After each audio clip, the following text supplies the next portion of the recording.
Hey, what's up, everyone? It's Coach Richardson with another episode of Becoming Uncommon, and I have my good friend, Coach Jebreh Harris. For me, Becoming Uncommon again is, looking at different individuals that have been successful, looking at those routes, those journeys, just because everybody I know and have ever met that maybe thought their life was going to go one way and it went a different route, and the way we got there is always very unique. And I've had the pleasure of knowing Coach Harris for almost 15 years plus now, and so being able to watch his journey, the routes he's been able to take, it's been a lot of fun just to be able to kind of follow him and be able to catch up here and there, especially how small the track and field world is. But other than that, Coach Harris, mind introducing yourself? I am Coach Jebreh Harris. I'm the head cross country assistant track and field coach at Azusa Pacific University, and I've been here for 2 years. Yeah. So, obviously, I love the fact that you were able to come, educate, and talk to our team here today. But I want to look at, something that you brought up to them is like, how did you get into coaching? All right. How I got into coaching, so I graduated from the University of Tennessee, and I know we had a team meeting, and my coach, George Watts, he had a practice team meeting for us. Then a guy named Marty Sonnefeld from Knoxville Track Club, he came in and asked if anyone could coach the distance athletes, because they needed a coach. And my coach asked someone to raise their hand. Initially, no one did. Then coach said, "Someone please raise your hand," and I did. And that just goes back to me just being a yes coach kid overall, and my coach say do something, I typically do it. So it pretty much just started with me raising my hand, and it just took off from there, and it just started to feel good to give back what my coaches have given me, be it my summer track coaches, my coaches from my first school, Alabama State, and my high school coaches, and just to see the athletes smile or get personal best or just feel good and start presenting themselves in a different type of way and taking a different approach to track and field and sport. Yeah, I would always say like coaching is very addicting. Like it's Yeah. it's one of those things to where it's probably not the most lucrative thing. Like when I mentor young coaches, they go, all right, they're excited to get into coaching. All right, now if you want to be a millionaire, you might want to go into like computers or something like that. But if you want what I would consider a different level of fulfillment that you can't get anywhere else, I would rival coaching with, the highest level of fulfillment if you're doing it correctly, right? Doing it for the right reasons. Correct. Yeah. Yeah. That's actually initially my coach, after I was coaching a little bit more, he kind of told me not to get into coaching Mm-hmm. because of, the rigmarole of just NCAA coaching. Yeah. The highs, the lows, and a lot of times when the lows hit, it hits pretty hard. Mm. And it's not a lot, at least sometimes financially, a good, return or even quality of life. Yeah. So Yeah. the quality of life part is even more so because it's not a 9 to 5 situation. Mm. It's like you're working 7 days a week, give or take, depends on what part of the year, and you're just always on. So it's reward when you see the give back from the athletes and of course people you work with, the funness and the travel. That's rewarding. Yeah. I mean, yeah, because like I'm sure you have it now where you follow up with athletes that you helped and mentored in the past, and you know where they started from, and you're like looking at them now, and there's just a different level of just edification of kind of seeing like I know when he was or she was a knucklehead, and now look at him, Yeah. Yeah. And going to weddings. Yes. You go to Yeah, those yeah. and you just look at them. And it's like some stuff you saw at practice. It's like, yep, that stays at practice. Yeah, That's between us. That's Mm. coach-athlete relationship, and it's just like you see them as they're not your blood children by any means, but you have that affection, that care, and that love for them, like they're your children per se, Yeah. like your sons, your daughters, and to hear them speak. Because recently I had some athletes reach out to me and like, "Oh, coach, I didn't know what you meant back then, but I see what you're saying now." Yeah. And it's just one of the guys just like, "I totally appreciate you and I really love you," and just going to weddings and you're somewhat tearing up because you're like, "Oh wow, my daughter's getting married now," or something. So it gets emotional, but you did your job. Yeah. When that happens, it's like, okay, I feel fulfilled. Mm-hmm. So it's good. Yeah, so obviously, long coaching history, but even before that, so going into college, if I was to go back and ask, Coach Harris, like, all right, hey, you're a freshman in college, what are you going to be doing in the next 10 years? What would you have said? I would have said I would have been an artist. I was so Alabama State for 3 years. Coach Horace Crump recruited me there, and I was a graphic design major and made a minor in photography. Okay. So that's definitely my passion. Coaching was not a thought at all freshman year. Of course, my dad always like, my son's, future Olympian. Parents being parents, Yeah. mom, dad is always encouraging, always. But, my passion is art and creativity and photography. And so if someone was asking me that, I'd be an artist, have my own business. Yeah. And that was the initial plan. Mm. But I will say eventually it became to a point where, you have your body for so long, so you got to make decisions. Always thought I would have my hands and my creativity, so I chose to keep it a physical part because you won't be physically fit your entire life. Yeah. You get old. Mm-hmm. So, yeah, that happens.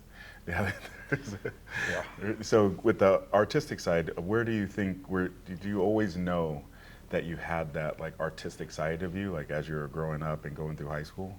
Oh yeah, my brother and I, we used to always just grow up drawing, Superman characters. Oh, okay. Draw them, color them, cut them out, throw them in your bedroom, let them see if they can really fly. Mm. So just creativity is just art. So my mom's side of the family, a lot of artists. My dad drew as well. So just art and creativity has just always been around my brother and I growing up and just drawing things. Yeah. And my mom was a graphic designer. Okay. So just her influence was very strong in my trajectory with art and graphic design, or just illustrations and creativity and photography. Wow. Okay. Yeah, because I don't know. I wouldn't consider myself artistic type person. Like when it comes to those things, like I don't know if it's just my lack of patience or my lack of like vision, because the artists that I've met, like they have a vision before they get into it. But when it comes to track stuff, like I fully feel and can like almost embody that mindset. And so how do you feel that you carry over some of what you would consider your artistic skill, kind of vision and mindset to coaching? It relates a lot, to be honest. And I talked about it a little bit with your group. So you have the science part of coaching, but also you have the art, to where it's an intuition, it's a feel, where I'm a drawing or a stroke or a stubble or something, and I just feel I need to create this. It talks to you. And so it's just like with coaching, you may have your workout set, but you see the athlete, you hear a pitch in their voice, and something triggers. That it thing happens, and you got to change the workout. Yeah. So same thing with doing a piece of work. If it's like more of an abstract, or like I'm drawing let's say I'm doing a portrait. I think I need to go this route, but I think it's best, my gut says it's best for me to go this route to layer this picture. Or if I'm doing a photo, something telling me to get my camera up right now. I don't know what it is, but I got my camera up and there's the moment. And you've got to find that moment and hopefully capture it. So that's a lot with the coaching. You know the foundation, and you may be not as sure about it right now because you probably haven't done it for a while, but it grows on you. Just like coaching, when you first get into those first coaching years, you're just like, is this supposed to work? I hope this worked. Now you're in the game a little bit longer. You're like, I know this is solid. I know how to adapt it for this athlete because it's not the same person I coached 10 years ago, but I know the theme of what I got to do because I know this type of personality. And I would say with me being a graphic design major, it helps with recruiting because as a graphic design major, I had to know my Pantone numbers, my sans serifs. So when we had our portfolio review, I had to present my artwork in front of a class, in front of my classmates. And if I didn't know the product that I'm trying to sell, they're not going to listen to me. So they come with all these questions. So with recruiting, if I don't know the brand that I'm selling, all the wherewithal, and I'm not confident in it, I don't have any buyers. Yeah. So being in graphic design class with portfolio review, trying to present a project to my classmates who could be very opinionated. As a recruiter, I have to be very confident and know what I'm talking about. Know a lot about the university, know a lot about my training philosophy, or even the staff I'm with, so I can tell the truth, because people can see the truth. Yeah. They can see when you lie, they see when you're telling the truth. So if I don't know what I'm selling, I can't be a good recruiter. So that part of graphic design or art is helpful, and I correlate that a lot with coaching. Because you just said something like intuition, and I've kind of been on this little kick lately where I'm where I'm trying to even teach not just my own kids, but my athletes, Yeah. how important intuition is. Like, I think it's almost like a lost art. It's something that I don't think people appreciate enough anymore. You know, and I think like if you don't use it, you lose it, kind of thing. Like that little voice inside you can start getting, you know, more of a whisper if you're not paying attention to it. I agree with you. That actually goes into my coaches. So George Watts, he was my coach at Tennessee, and my coach back home, Antonio Bennett. Like I could go back and talk about VO2 max, all the different types of thresholds and all the science words. And my coaches, he doesn't, not saying he doesn't know all that stuff, but if you look at how he trains and plans, it's all the same things. He may not know all the words, but he knows the art of it all. And like I said, people just, you know, have all the sciences, but he knows the art, but that intuition is part of that art. To where some coaches sound so smart because they can say all the particular words, the you know, the hydrogen atom from off whatever it is with that lactate and all that good stuff. It sounds really good, but can you coach? Do you know how to listen? Can you relate to people? Do you know how to adapt when that situation presents, to adapt when an opportunity presents itself? Because if you like at nationals and you just got to make that one little cue to that kid, you got to feel it. You got to feel it. But you know a lot from feeling that coach athlete thing, from listening a lot, like listening with your eyes, and even how they breathe. Sometimes like, oh, I got to switch up because I hear panic in that little breath. They said, so they did. So. Yeah, like Coach Tony Vini, I love him to death. He has all kinds of little gems that he kicks down. One of that I stole was the athletes don't need to know what you know; they need to feel what you know. And it's like that. Oh, I always think about that because sometimes it's easy to get caught up in over-explaining things, especially like on technical side or even when an athlete has questions.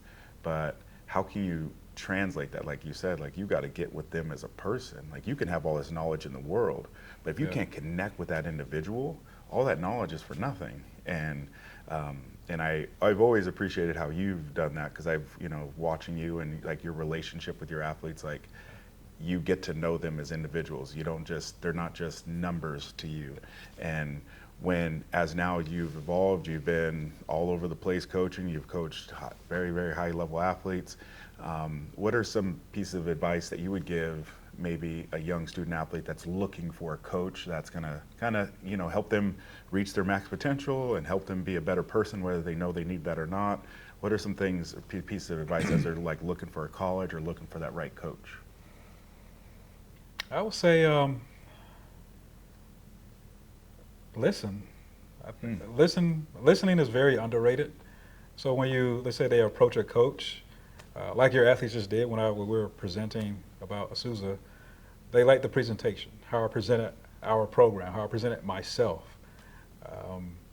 So I think more or less just listening to what that coach or that university is really saying, not the bells and whistles, not the jargon and everything is peachy, when we all know business is not absolutely gorgeous every day. Everybody on the team don't get along all the time. But if there's a coach who's like, hey, we're a family sometimes fight. I think a person can understand, they can appreciate transparency versus, hey, we're here to win nationals all the time and we're great. Well, that's everybody saying that. But can you be real with me? I think people appreciate genuineness and transparency. So when you're looking for that, I say go look for that.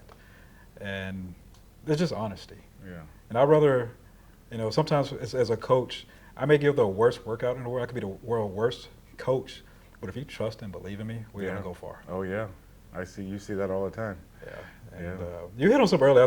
I wanted to comment on it, to where like times are changing, to where you meet those kids because knowledge is so accessible, where some coaches or athletes could talk all this stuff because they can read up all the sciences, and you go back and forth with. They know the words better than you, but they don't know the art better than you. So we get into this situation of the culture now, to where the so-called education of our sport. We should be doing this right now. We should be doing that. I saw this school doing the depth jump or something. But they know everything, and it's unfortunate because we know from experience we may get to that, but everything comes in progressions. But the main thing, are you coachable? You may know everything as an athlete, supposedly, but are you coachable? Are you willing to learn? Because as coaches who've been coaching for a while, like you just mentioned Coach Vinny, we're always trying to learn. Like I'm always trying to learn. So I think could be a lost art, wanting to learn versus knowing everything. Yeah. Especially as an athlete. Yeah. And I think that comes with a little bit of insecurity. Sometimes, like, you think just because you can comprehend something that it's going to give you comfort and solace of like that fear of the unknown. Like, we could start every season and have all these concepts or expectations and goals, but we don't know how that season's going to end up. We don't know how the other team's going to run. We don't know what the weather's going to be like on this day.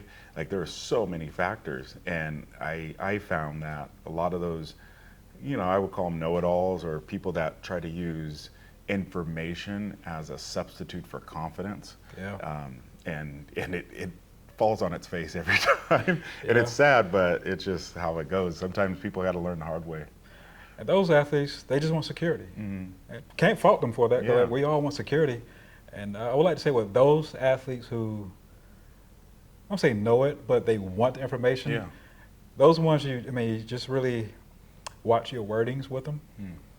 Be intentional how you word things, but still show love and care.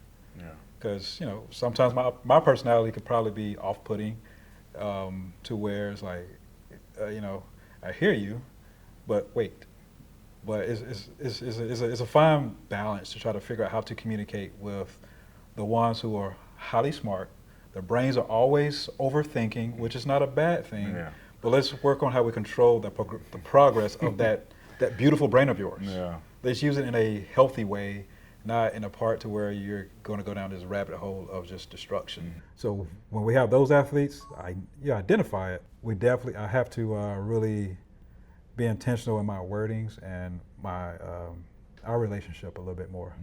So. Yeah, that's what I love about coaching. It's like not one season is ever going to be the same. Like no matter how much I want it to be, and maybe that's why I love it. We know that there's going to be some agony every year, but we come back to it regardless. But I want to get to now, like, with the transition of like APU, national powerhouse, Division II national championships, a history of NIH national championships, now going to D3. Regardless of people's opinions or what they think things are how they are. What are some of your insights now that you guys are making this transition that you think the common person or the curious student athlete needs to know? Well, the standard doesn't change. The expectation of Jack Hoyt, who is the head coach of the program, we want to make sure our standards and expectations stay the same of the history and the tradition of Azusa Pacific. Of course, we're a private Christian school. We make sure our faith leads the way for everything that we do. But athletically, just bringing the right people who want to achieve and give back to the program. The great thing about our sport is that we could compete anywhere. If you're good enough, you get in any meet you need to. It's no matter what division you are. So whether you're Division III, Division II, NAIA, JUCO, you talk with that coach, build a relationship. If they have the marks to get it, they're in the competition. And that's our sport. And so that will not change. We will put you in the competitions you need to be to go against the best if you're of that level, or just that opportunity. So we're changing divisions. We're not changing standards. Yeah, I love that. You should make a T-shirt with that one. But when it comes, like, I want to now get your point of view as we wrap up. Definitely appreciate your time coming, talking to our athletes, and meeting with me today. What is a piece of advice you would give your younger self, like coming out of college, or maybe even going into college your freshman year? What would I give myself? To be fair, smile more. I think. Well, I know. Okay. I'm a thinker. So a lot of times I get in my thinking mode, and sometimes my face doesn't seem pleasant. I seem like I'm thinking or I'm overly serious. But people are watching, so they think I'm probably mad. But I'm thinking. So I do, and I have been aware of that. I do have to be more intentional with just put a smile on. But that's one thing I would tell my younger self. And my coach used to get me about that. Like, Jebreh, you have a great smile. You should do it more. And I was like, just. But I would, that little bit right there, I'll tell myself to smile more. And just other than that, I like my path. Yeah. It was a varied path Awesome. and a lot of different situations I had to adapt to and make me who I am, but I could smile more. Yeah, I love that. Actually, I became more aware of that for myself because, like, they're especially working with like younger kids and high school kids, is that they might see me in a distance and I have this natural scowl. Yeah. And they were like, "Oh, I can't go talk to Coach Richardson." Yeah. And it's like, not knowing that I'm probably joking and jovial, like I'm ready to crack it with you, whatever. But my face doesn't say that. So I have to be more approachable. I'm working on it. So I love that because I'm taking that in at 40. Yeah, and I picked that up from Coach Damon Martin in Adams State. Okay. I taught at his high altitude distance camp for 2 summers, and I liked, even though he might have been upset, he still had a slight smile of welcoming. And I'm looking at it like I love learning. So I'm watching how he spoke to his group. Yeah. You know, he's a national championship coach. He's done a lot of things, but I liked his presentation to the high school athletes and his athletes, and I just paid attention to like, I need to do that, and I need to do that better. Yeah. So that's when it really resonated more so. Even though my coach told me this a long time ago, I just saw Coach Martin do it, and I was just like, I need to pick that up. That's awesome. All right. So where can they find you? Where can they reach you? All right. I'm at Azusa Pacific. My number is 626-648-1282. That's the number. And my email is very simple, jharris@apu.edu.